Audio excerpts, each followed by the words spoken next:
Welcome everybody. I trust all of you had a successful week in Orlando and left the meeting feeling ready to execute on our campaigns in 2018 with a clear vision.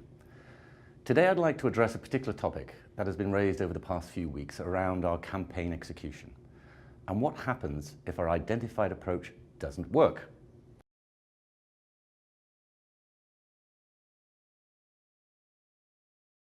Firstly, I'd like to emphasize trust. We must trust that our head office colleagues have done extensive research with our customers and have co-created content with them in order to design these campaigns that are now being executed. Part of implementing these campaigns has to do with the art of interaction with our customers, and that's where our customer-facing teams come in. Implementation is not about just serving up key messages and sending emails. It's really about how we engage them in the content and offerings tailoring to their specific segments. Customer needs, drivers and preferences at each stage of the customer journey may be unique, and they have different needs based on where they are in the buying process. We now have the benefits of being more tailored in our approach to our customers. Often offering them new content by the channels that they prefer has allowed us to respond to their individual needs based on when and how they want to engage. Segmented journeys and tactics are designed to increase customer impact, create a shift in mindset over time. As such, over time is when we will see the impact of our efforts if we stay the course. We are likely going to have better insights today around what has and has not worked that will better inform us on how to evolve our plans going forward. But please remember, the interactions at the core with our customers have not changed. We are simply enhancing the traditional means of follow-up and presenting additional offerings in a preferred format.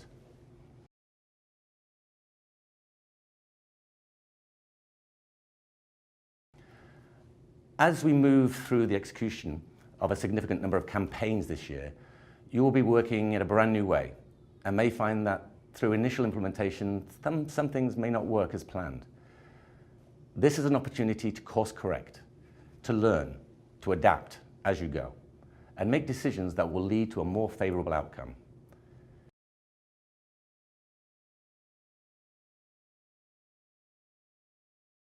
If you think back to our experience at Disney, they have thrived at customer excellence since 1923.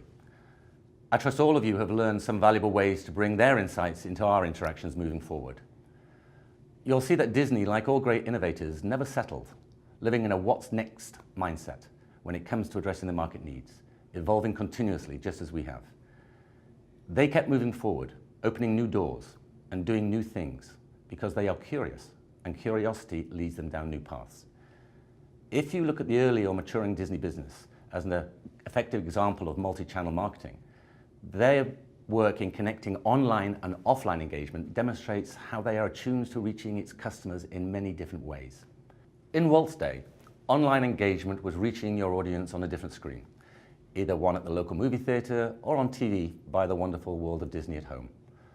Walt knew early on that true engagement shouldn't end when the theater lights came up.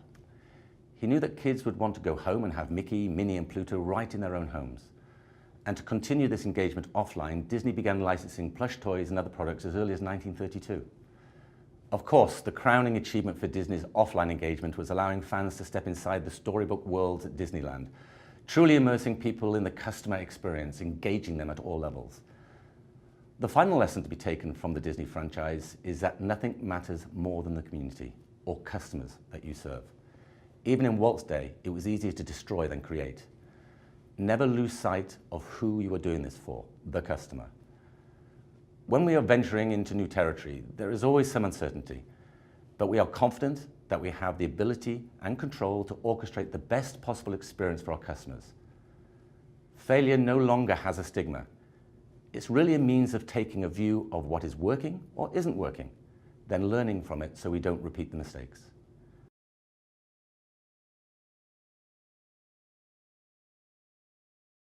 It's so important to learn from what we are doing as we execute these campaigns and utilize agility in making corrections if needed.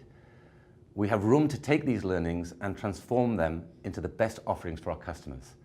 It's so important we remain focused on our goal to be viewed as the most relevant and trusted partner, rated #1 in customer experience and satisfaction. I wish all of you much luck and success, taking the tools and knowledge that you've gained from this week in Orlando.